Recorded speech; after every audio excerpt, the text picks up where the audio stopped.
Em primeiro lugar, eu venho em representação, sou um dos alunos da Escola Secundária de Portimão e agradeço muito estar aqui connosco hoje. É um privilégio ouvir as suas palavras, principalmente fazer-lhe uma pergunta. E a pergunta é breve e é que, assim como em Alves Barrota tivemos a coragem e as novas gerações e as antigas se juntaram todas em nome de Portugal, acha que hoje as novas gerações podem eventualmente conseguir pôr a economia portuguesa a nível internacional a dar cartas?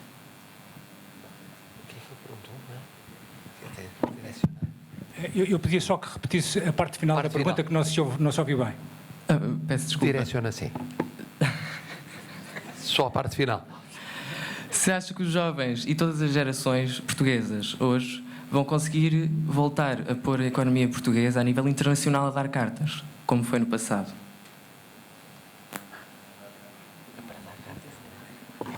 A expressão que utilizou foi dar cartas, não é? Dar cartas. Exatamente. Dar cartas na cena internacional. Muito bem. Ora bom, porque é que eu digo que essa é a vocação nacional e temos de estar à altura dessa responsabilidade? Porque se olharmos para a nossa história, e começou ainda antes de sermos Império, mas depois, durante o período do Império, foi muito longo e muito desigual, mas foi muito longo, Portugal mostrou essa capacidade de diálogo único, com culturas e civilizações muito diferentes. E muito implantado por todo o mundo. É uma vantagem comparativa que temos em relação a outros povos europeus. Os povos europeus querem tratar de assuntos por todo o mundo e nunca lá estiveram. Não conhecem. Nós estivemos na China, nós estivemos na Austrália, na Nova Zelândia, nós estivemos no Japão, primeiro que outros, nós estivemos nas Américas, nós estivemos nas Áfricas, corremos as Áfricas todas. E o que se passa com os europeus passa-se com os norte-americanos, por exemplo. Os norte-americanos não têm, muitas vezes, essa compreensão da realidade distante que nós tivemos. Isso é uma vantagem. Ainda hoje é uma vantagem.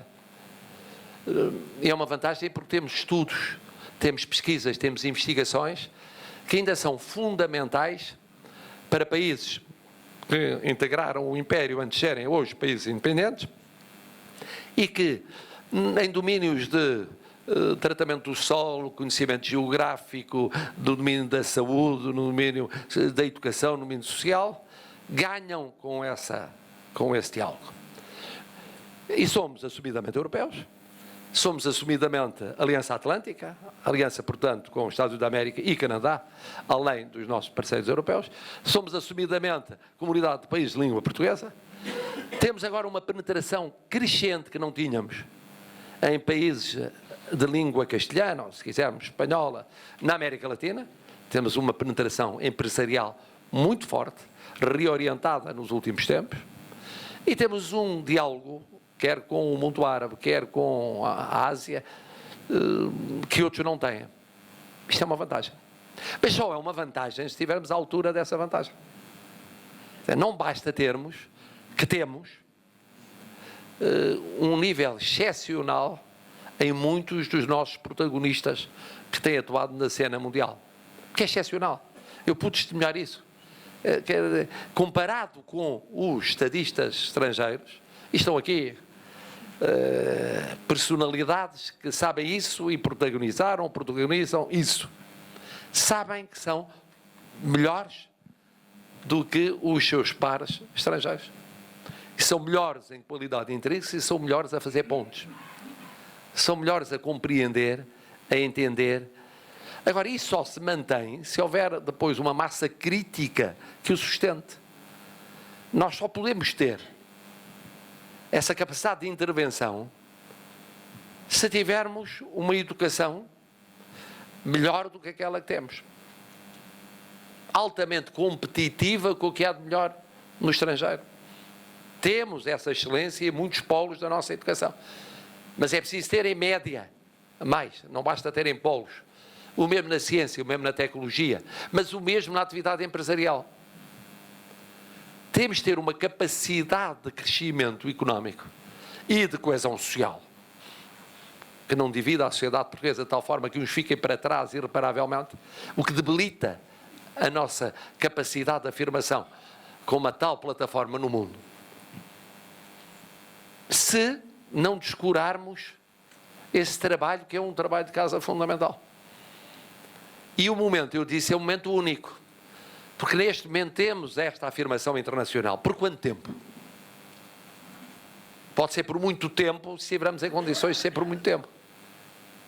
Mas pode ser transitória. Eu costumo dizer muitas vezes, nós hoje somos os nórdicos do século XX. Com uma vantagem, os nórdicos não tinham estado em metade do mundo onde nós estivemos. Quer dizer, procurava-se alguém com capacidade de negociação, de resolução de conflitos, de prevenção de conflitos, de afirmação de influência, e eram os nórdicos que estavam nessa posição. Agora, as pessoas, muitas vezes os portugueses não acreditam, mas é verdade. Somos nós. Não é preciso explicar o papel de Portugal. É tomado como óbvio. Mas só é óbvio se lutarmos por esse papel. E lutar por esse papel significa corresponder a esse papel lá fora uma massa crítica cá dentro. E, portanto, nós temos a possibilidade de dar cartas. Nós estamos a dar cartas. Nós estamos a dar cartas. De facto. Mas só damos cartas ao nível do que podemos e devemos dar nas várias comunidades em que nos integramos, se estivermos sólidos. O simples facto de mantermos em dois governos muito diferentes, e em termos muito diferentes, uma trajetória de rigor orçamental, deu uma credibilidade externa que fez com que Portugal, na Europa, pudesse ter um peso que, por exemplo, em 2016 era discutível que viesse a ter tais as dúvidas que havia em relação à nova governação. Eu testemunhei isso. Nos primeiros contactos em 2016, as dúvidas que havia. Mas será possível? Mas manter-se essa trajetória? Como? De que maneira? E a manutenção da trajetória não é uma bizantinice. Às vezes apresenta-se a questão do controle do déficit como uma bizantinice. Não é uma bizantinice. É uma condição de crescimento económico sustentável. Mas é uma condição de credibilidade institucional das instituições cá dentro e lá fora. Há 10 anos, se perguntassem a um português, para si é uma prioridade que o déficit do Orçamento de Estado seja, se possível, perto de zero, e até haja mesmo um saldo positivo, as pessoas diziam, não, não há. É-me indiferente. Era para os alemães, era para outros povos europeus, para mim, se for 3, ou 4, ou 5, ou 6, ou 7, ou 8, e até havia a ideia que até é bom, quanto mais elevado melhor, talvez possa contribuir para uma folga em termos de investimento público. A sociedade portuguesa está a consensualizar que é importante esse rigor. Não é uma bizantinice. Não é algo que se possa tirar fora com toda a facilidade. E isso deu-nos peso. No momento em que a Europa está numa encruzilhada, Portugal permite-se falar com alguma autoridade moral porque está no grupo daqueles que pode usar essa autoridade moral. Quando outros não podem, por razões diferentes, não podem. E a coisa mais difícil de obter é a credibilidade e é mais fácil de destruir. Destrói-se num instante. E, portanto, a resposta é: temos condições para, este é um momento adequado para benefício de todos os portugueses, bem entendido. Não apenas dos protagonistas cimeiros ou mais conhecidos na cena internacional. Agora, é preciso que o país não fique para trás e sustente, efetivamente, em termos de massa crítica, esse protagonismo internacional. Muito obrigado. Bom, a ideia não é tanto aplaudir, é assumir. Bom, podem assumir sem aplaudir e podem aplaudir sem assumir, o que então não resolve problema nenhum.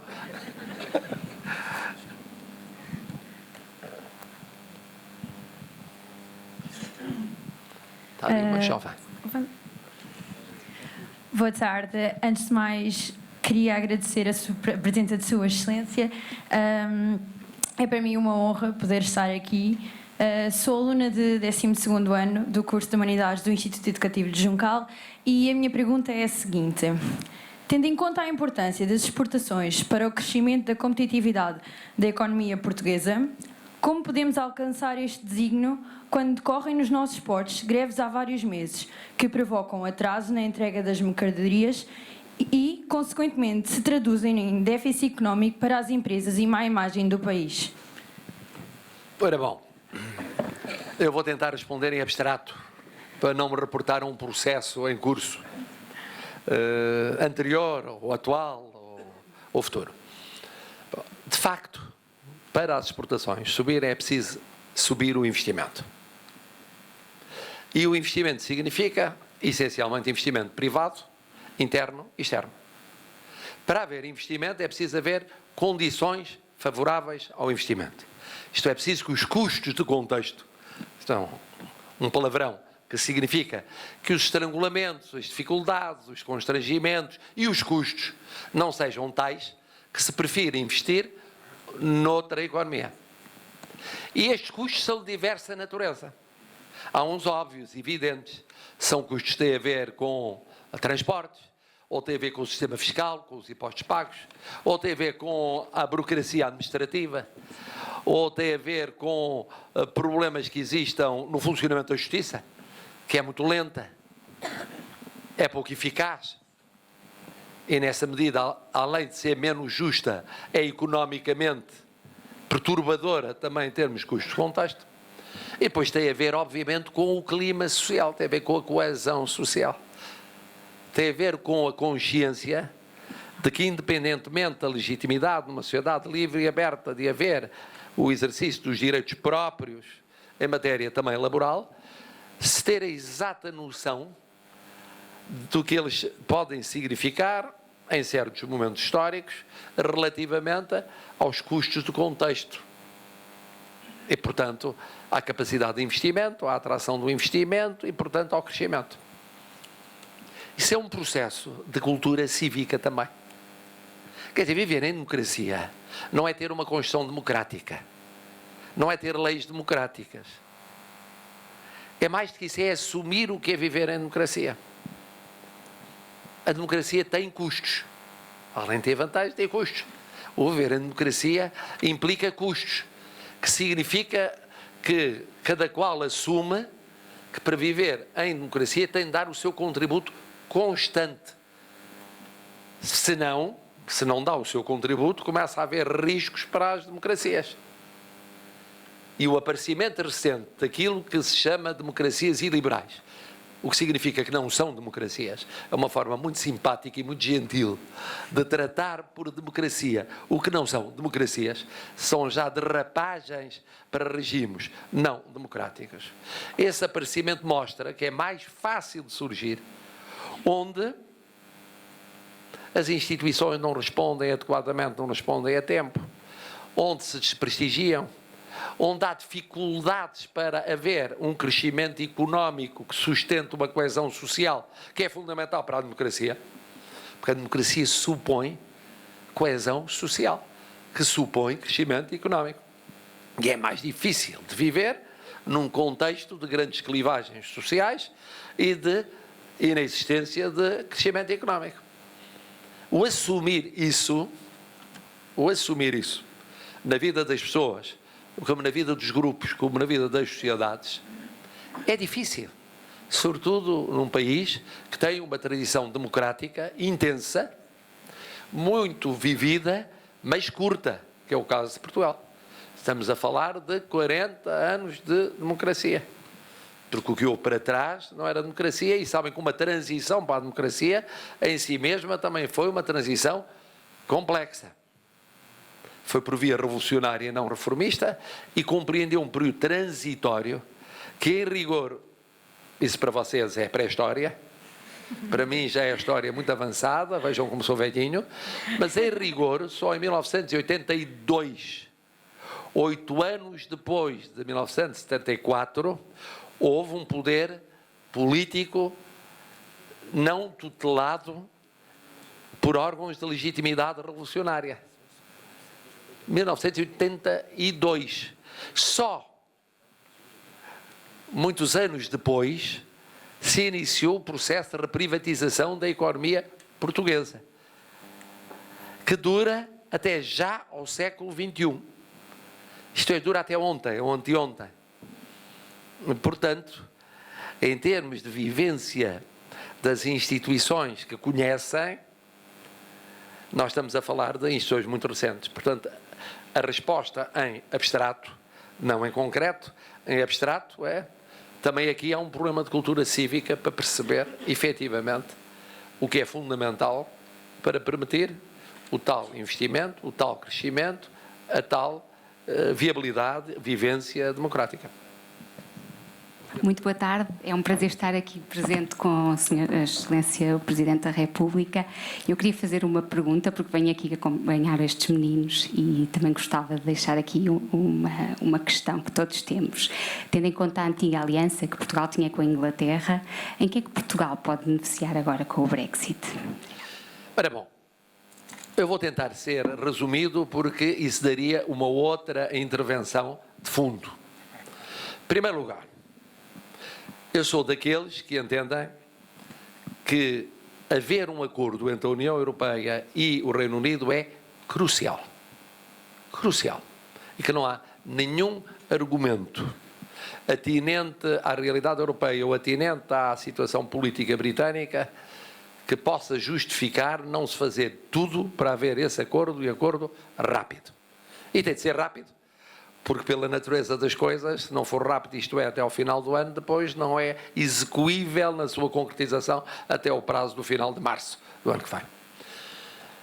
O que é que eu quero dizer com isto? Quero dizer que quaisquer que sejam os cenários sobre a evolução britânica, que eu não comento, um chefe de Estado de um país não comenta o país irmão na sua vida política interna, quaisquer que sejam, é sempre preferível que exista um acordo a não existir um acordo. Internamente, e felizmente tem havido um consenso, tem havido unanimidade entre os 27 neste particular, seria um erro que por outras divisões que hoje existem na Europa não houvesse unidade na negociação com o Reino Unido. Há unidade na negociação com o Reino Unido. Segundo ponto, porque tem havido unidade europeia, pode dizer-se que hoje as questões pendentes praticamente são nenhumas do lado europeu. A Europa, tudo o que podia fazer para facilitar a decisão do Reino Unido, mantendo as 4 liberdades e mantendo o mercado interno, fez. E, portanto, maleabilizou quanto às denominações de origem, maleabilizou quanto ao sistema de controle por tribunais, maleabilizou quanto à questão da Irlanda. E materializou a questão, para facilitar uma questão complexa, em que não se podia reabrir feridas históricas no parceiro da negociação. E, portanto, a Europa fez um esforço muito considerável, e eu continuo a pensar que é muito desejável que se chegue a este acordo, que é verdadeiramente essencial. Bom, mas Portugal, o que é que Portugal fez no quadro europeu e o que é que Portugal fez por si? Portugal fez aquilo que se esperaria de alguém que tem como mais antigo aliado o Reino Unido. Isto é, no quadro europeu fez tudo para que se ultrapassassem os obstáculos, os problemas, os óbices no diálogo na União Europeia. Esteve sempre na liderança do processo de entendimento com o Reino Unido. Tinha de ser assim, e nós inteligentemente sabemos que isso não é só um problema de história, é um problema de presente, é um problema de futuro. O Reino Unido é muito importante em termos da defesa da Europa, da segurança da Europa, do combate ao terrorismo, como é muito importante em termos da complementaridade que tem em inúmeros domínios da nossa vida interna e de vida externa, da nossa posição externa. E Portugal assume isso. Acresce que temos hoje uma comunidade no Reino Unido importante, forte, intergeracional, e uma comunidade muito jovem e muito qualificada, e que há ligações económicas importantes, assim como há uma comunidade britânica histórica e forte no presente em Portugal. Além de que temos em comum o conhecimento, muitas vezes concordamos, outras vezes discordamos, mas o conhecimento da realidade africana, da realidade asiática, da realidade de outros continentes para a intervenção conjunta. Mas, além disso, Portugal ainda fez mais, tem feito mais, que é, em tudo o que é relacionamento bilateral, salvaguardar o relacionamento bilateral. Devo dizer que, aliás, correspondido pelo Reino Unido. O que significa que, mesmo no cenário pior, e que não me passa pela cabeça que venha a ocorrer, que é de não haver acordo, ou haver acordo que não é depois avalizado pelos órgãos do Reino Unido. Mesmo nesse cenário pior, Portugal está em condições de, no plano bilateral, salvaguardar os interesses dos cidadãos de um e do outro país, os interesses económicos e financeiros, todo um conjunto de realidades. É verdade que a União Europeia também está, toda ela. A União Europeia fez o trabalho de casa, há que dizer que foi uma negociação excelente, conduzida por Michel Barnier, mas a União Europeia como um todo preparou-se para todas as eventualidades, querendo o acordo. E um acordo a pensar na relação futura, e numa boa relação futura. Mas isto para dizer que, portanto, Portugal, fiel aos pergaminhos, mas realista em relação ao presente e ao futuro, no plano bilateral, está em condições, sem nunca questionar a sua integração na União Europeia, portanto, isso só se colocaria não havendo um acordo global no quadro da União Europeia, deixando a cada país a definição das relações bilaterais, Portugal está em condições de agir nesse domínio. Eu penso que isto é o que é legítimo esperar e que é importante que se espera num momento muito sensível, que é um momento em que, no espaço de semanas, não é mais do que isso, nós temos a ideia sobre o caminho que eventualmente poderá ser seguido, terminando eu onde comecei. Para mim é evidente, e quando digo para mim, não é para o cidadão, é para o Presidente da República Portuguesa, que o caminho ideal é o de um acordo benéfico para ambas as partes entre a União Europeia e o Reino Unido. Desde já agradeço a sua presença aqui e a minha pergunta é de que forma os cortes de financiamento social, nomeadamente no ensino e na educação e na saúde, não poderiam ter sido evitados se tivesse existido uma maior fiscalização por parte do Estado? Ora bom, eu tive a ocasião de falar nisso ao dizer que há dois modelos, não é? Há duas visões sobre a solução a adotar relativamente a esses setores sociais, a saúde, a educação, a solidariedade social. Um modelo mais publicista, um modelo mais flexível, na abertura à iniciativa privada e à componente social, à solidariedade social. E também tive a ocasião de dizer que, nesse particular, me parece que o realismo, a situação económica ou financeira externa e interna, apontam para um modelo que seja o mais virado para o médio e longo prazo, não seja feito de remendos de curto prazo. Isso na segurança social é fundamental, mas é também na saúde, é também na educação. Não se planeia a curtíssimo prazo, planeia-se a médio e longo prazo, mesmo que seja um planeamento móvel, reajustável. E, por outro lado, quanto mais flexível, aberto e compreensivo, melhor. É essa a minha visão, baseado na realidade dos factos. Agora, também tive a ocasião de dizer que o rigor orçamental compatibilizado em determinados termos com a preocupação ou com a prioridade de ocorrer a correção das assimetrias sociais no imediato tem um custo. Esse custo é no domínio do investimento público estruturante. E uma parte do investimento público estruturante pode respeitar a setores sociais. como aqueles que referiu, a saúde ou a educação. E este é um problema, aliás, um problema que de alguma maneira se converteu num problema de regime. Quando eu recordo que algumas das decisões em matéria de saúde, quanto a novas estruturas hospitalares, são decisões preparadas no início dos anos 70 e que agora, como se diz numa expressão muito corriqueira, estão em cima da mesa para nova decisão e concretização, se mostra bem, como mostra noutros domínios, e há quem conheça muito bem a realidade, estou a pensar aqui no Dr. João Salgueiro, como noutros domínios, no domínio económico, quanto a Sines, ou quanto ao Alqueva, ou quanto a outros tipos de opções, de facto as vicissitudes levaram a que o que foi equacionado noutro quadro,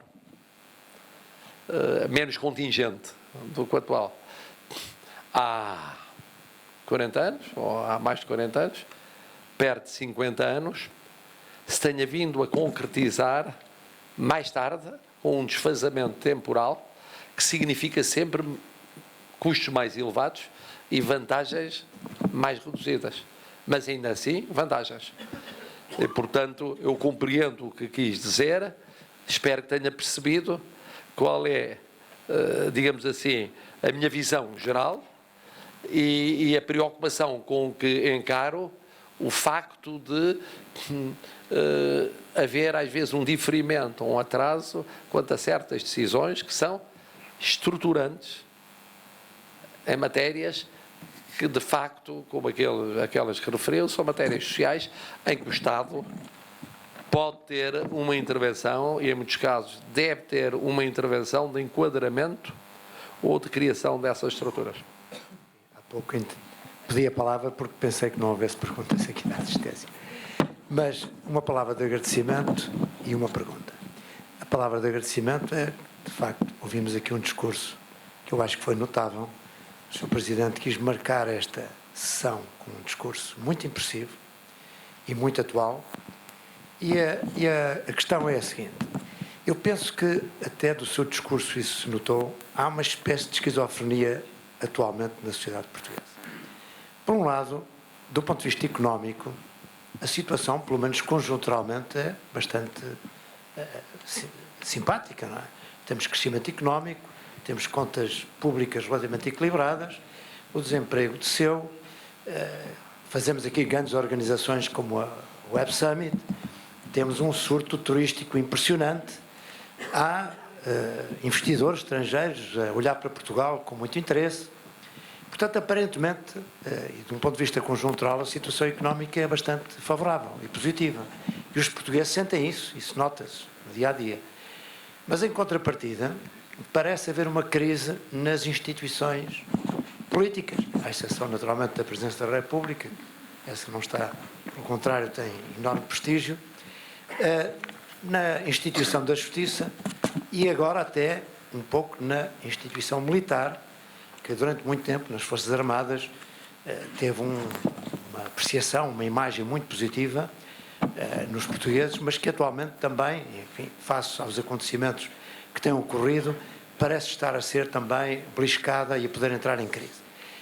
E como assistimos noutros países a que estes fatores de descredibilização das instituições pode levar a situações de radicalismo, a pergunta é, estamos a salvo disso acontecer em Portugal? E, por outro lado, pode a Presidência da República, ou melhor, o Sr. Presidente da República, ter uma influência significativa para evitar isso? Ora bom, essa é uma pergunta vastíssima, como se esperaria, muitíssimo inteligente e muito vasta. Eu diria que há 3 pontos, porventura críticos, que têm aflorado, naturalmente com o cuidado próprio das intervenções presenciais, para não avolumar a dimensão daquilo que se não quer avolumar, mas são pontos críticos a que devemos dar atenção. O primeiro ainda no domínio meramente económico ou financeiro, que é diversas velocidades na sociedade portuguesa. É facto que há, genericamente, e os inquéritos de opinião mostram, há um juízo genericamente favorável decorrente do processo de saída, que eu sempre disse que ia ser difícil, longa e assimétrica da crise. Não era de um dia para o outro, mas há realmente sinais, como foram aqui referidos, eu referi também vários deles, no domínio do digital, do turismo, das exportações, do rigor financeiro, há vários. Do crescimento, ainda que limitado, do investimento, das exportações. Mas preocupa-me que possa haver clivagens, eu referi uma delas a etária, que é uma clivagem social, que se aprofunde no nosso país. Isto é, que aquilo que exista de positivo não vá chegando. Podia falar da clivagem territorial também, em relação àqueles outros Portugais que têm ritmos diferentes de crescimento. E, portanto, por isso eu insisto na coesão social. Não basta que haja uma vanguarda que, conjuntamente com alguma zona das áreas metropolitanas, vá a um determinado ritmo. É preciso que não se deixe ficar para trás uma parte da sociedade portuguesa. Ou porque está longe desses Portugais metropolitanos, ou porque está com um distanciamento etário que como que cria um complexo de gueto. Esse é um ponto. Um segundo ponto é o ponto que tem a ver com as funções de soberania.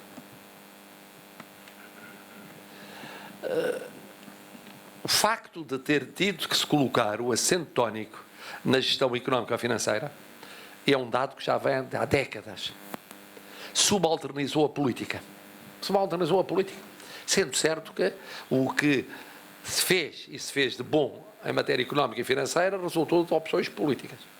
Mas que foram apresentadas essencialmente como tecnocráticas, para ser mais neutral e mais fácil de consensualizar. Ora bom, onde pode haver o risco de credibilidade das instituições é no domínio das funções de soberania. E as funções de soberania são a defesa, a segurança e a justiça. Depois a política externa também, mas enfim. E quanto a estas instituições, não pode haver uma depreciação, uma subalternização involuntária. Não é que haja a intenção de subalternizar, mas objetivamente o efeito é esse. Tem de haver uma atenção constante. Por isso é que é fundamental que a justiça funcione bem, e funcione em tempo, e funcione eficazmente. E que haja consenso entre os parceiros da justiça e também entre os partidos políticos quanto ao que deve ser a vivência da justiça. Não é uma questão lateral, é uma questão central. Central. Segundo lugar, o mesmo no domínio da segurança. E por isso foi tão importante que o Governo tivesse sido sensível com as autarquias locais e com outros setores da sociedade àquilo que foi vivido em 2017 no domínio dos focos. Porque se tratava de um afloramento de uma questão de segurança. E a segurança é nuclear para a credibilidade das instituições e para a confiança dos cidadãos nas instituições. E depois a instituição militar. A instituição militar, que cá está, é outro dos protagonistas cimeiros da nossa projeção no mundo. É impressionante ir, como eu estive agora, nas comemorações em Paris. E à volta haver unanimidade sobre as missões dos militares portugueses. Mas unanimidade. Se fosse possível, Portugal devia substituir contingentes de praticamente não sei quantos países do mundo. Se fosse corresponder aos apelos ali feitos nas conversas bilaterais e nos elogios feitos à excelência da intervenção. É excepcional a nossa intervenção na República Centro-Africana. É mesmo única. nessa excelência. E o mesmo se poderia dizer em todas as outras missões externas militares. Mas eu acrescentei, mas não basta. Há que aproximar mais os portugueses da instituição militar. É um processo complexo, porque depois da extinção do serviço militar obrigatório, houve um deslaçar dessa relação. E pela própria cobertura do território, que as circunstâncias impuseram que se fosse reajustando, que acabou por deixar áreas territoriais no continente sem proximidade de unidades militares. Isso afasta psicologicamente as populações da instituição militar. E depois há que ter o bom senso de não tocar nas instituições militares em termos de luta político-partidária, de luta pelo poder. A luta pelo poder, obviamente, é legítima. A luta pelo poder, passando ou tocando em instituições como as instituições militares, já é de uma sensibilidade extrema. Como se viu na sequência da Grande Guerra, no processo crítico vivido depois e culminou com o fim da Primeira República. Ora bom, nestes domínios, não direi que sejam os únicos, eu podia dar mais um exemplo, este até mais suave, se quiserem. A democracia tem custos. Um dos custos é a transparência, é o escrutínio, é o controle. É impensável haver uma entidade encarregada do controle das finanças partidárias e das campanhas que, por falta de meios, possa estar em risco de ver prescrever investigações ou indagações em anos que não são, apesar de tudo, tão remotos. É uma desatenção, dir-se, mas não é por má vontade. É um pormenor. Não é um pormenor para a democracia. Porque deixa de ser um pormenor se for utilizado como um cavalo de batalha contra a prática dos atores em democracia. E chegamos ao terceiro ponto, que é, em matéria de radicalismos antissistémicos, mais vale prevenir do que remediar. O que é que está a provocar os radicalismos antissistémicos na Europa? Primeiro, crises nos sistemas de partidos ao longo de décadas. Estava-se a ver, e achava-se, bom, apesar de tudo, não quero dizer nomes de países, como compreenderão, que um dia se há de resolver. Não se resolveu. O caminho foi um caminho de declive escorregadio. Até que chegou um ponto em que as velhas realidades partidárias deixaram de corresponder àquilo que eram os anseios sociais, económicos, culturais e políticos. Mas, em alguns casos, há 30 anos que se começou a ver, há 20 anos, há 10 anos, há 5 anos. O mesmo se diga nos parceiros económicos e sociais. Deixaram de enquadrar as contestações económicas e sociais, as aspirações de novos setores. Aqui, mais vale prevenir do que remediar. Quando eu tenho feito o apelo sistemático a partidos fortes, é porque se os partidos ditos clássicos, desde a matriz do nosso sistema partidário, não forem fortes e deixarem vazios, a política tem horror ao vazio, alguém preencherá o vazio. Se os parceiros económicos e sociais deixarem de corresponder àquilo que são as novas configurações das reivindicações, das expectativas, dos anseios económicos e sociais, alguém preencherá. Começará por movimentos inorgânicos selvagens. E quando eu fiz o discurso do 25 de Abril, que eu achei que era pintura muito concreta, mas correu o risco de parecer abstrata, não compreendia nunca porquê, mas é verdade, correu. O que é facto é que meses depois, em países europeus, era concretíssima. E depois, sucessivamente, em vários países, em diversos continentes. Mas mesmo em Portugal, era preciso estar-se muito distraído para não se perceber que já havia surtos reivindicativos sociais que fugiam aos clássicos parceiros económicos e sociais. Eram inorgânicos. Não cabiam naqueles quadros. Quando não cabem nos quadros, isso quer dizer que os quadros têm que estar atentos para se reajustarem. E o sistema, todo ele, o sistema de partidos como o sistema político, não pode ficar manco, não pode ficar desequilibrado. Por isso eu tenho apelado à importância das alternativas. E quando se pergunta, e o Presidente da República? Pois o Presidente da República, já o disse 2 ou 3 vezes de forma suave, mais feliz fica quanto mais hipóteses tem de alternativas no quadro do florescimento da liberdade e do pluralismo democrático. Porque isso significa que cabe no sistema tudo aquilo que de importante é preciso exprimir. Porque se não cabe no sistema, torna-se mais difícil de gerir. E o Presidente da República, por natureza, é um fusível de segurança. É uma instância de último recurso. Pode chamar a atenção. Pode tudo fazer discretamente dentro do seu domínio de atuação e no estrito respeito dos poderes constitucionais. Não se pode substituir aos protagonistas. Nestes termos, dir-se-á o risco em Portugal, felizmente nós temos fatores que têm reduzido esse risco. Primeiro, a coesão histórica, cultural e linguística. Segundo, apesar das disparidades territoriais, apesar de tudo uma circulação interterritorial que atenua, o papel do poder local, em termos de proximidade. O papel das instituições de solidariedade social, essencial em tempo de crise, pela sua proximidade.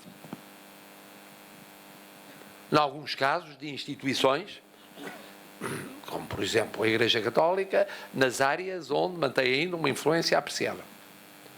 Ou de outras instituições espirituais ou culturais a que nós não somos sensíveis. Eu não sei se há a noção, por exemplo, do peso de outras comunidades religiosas na sociedade portuguesa, mas que se tem avolumado nos últimos tempos. E eu tenho sido muito atento a esse pluralismo. A subida do peso dos evangélicos para o número de centenas de milhares, ou dos mórmonos, e de outras realidades para além daquelas que eram tradicionais. Portanto, isto significa que a existência dessas comunidades de enquadramento tem sido importante. Tem sido importante, apesar de tudo, o sistema de ensino. É um fator de integração e de homogeneização social. Isto é, temos várias defesas. Mas tendo várias defesas, convém não descurar, apesar de tudo, aquilo que corresponde à ligação entre eleitorado e eleitos, entre a sociedade civil e a sua expressão em parceiros económicos e sociais e em protagonistas político-partidários, e, sobretudo, não descurar no essencial. Porque depois também está visto que as campanhas de maior dissolução das instituições começam nas pequenas coisas, não é nas grandes coisas. Não começam nas abstrações, começam em questões concretas. Em vivências concretas, em exemplos concretos. São eles que alimentam concretamente as grandes insatisfações e depois as grandes correntes de opinião. Mas eu diria que, comparado com o que se vive noutros países da Europa e fora da Europa, nós temos anticorpos muito apreciáveis. Mas temos, naturalmente, de lhes dar vitalidade. Temos de vivificar pela positiva. Eu ando a fazer esse apelo de uma forma discreta, depois passo um tempo sem fazer, mas se virem bem, este apelo esteve no 25 de Abril, esteve no 5 de Outubro,